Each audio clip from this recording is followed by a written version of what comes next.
So far, you've selected one of our default templates. Next, we are going to go over here to the little paintbrush and click Global Styling. This allows you to set your text styles and color styles across your entire website. These will be global and they will change everywhere.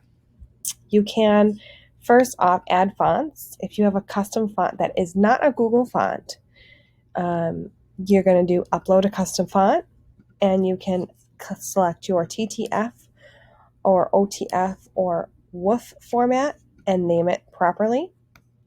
If your font is a Google font, you can click here, Add Fonts, and you can pull any font that is already in Google. I'm going to click Montserrat because this is one of my favorites. And so now we have Roboto and Montserrat. And click Confirm down here to the bottom right. Go back into your global styling.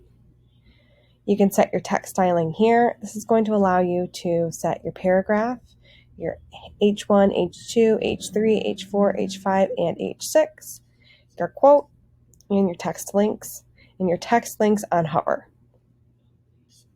So you just would go here, click to edit, change that to the font that you just brought in, and then go through and do each individual one.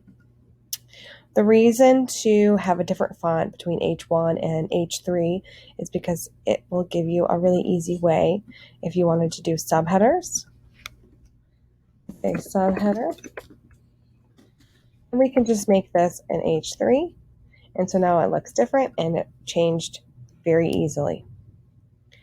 If you decide if you ever want to rebrand your website and you have a bunch of H3 subheaders and you go ahead in these global styles and change that font, it'll change it across your entire site. This is also your paragraph. Don't forget to change that. And then you can change them for mobile as well.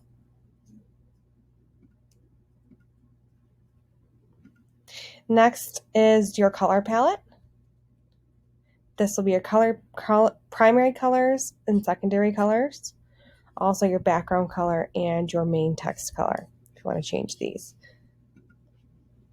There are a couple other styles, including your website layout. This is how wide you want your website to be. I recommend just keeping it as is. And then same thing with full width, or with the layout style. You can either have it full width or boxed, and I recommend just keeping it default. Same thing with page styling. This is a background image that you can put on your page, or you can change the background color. So now that you've set these styles, every time you add a new page, those styles are going to be brought in, and they're also brought in on all pages that were imported from your template that you chose.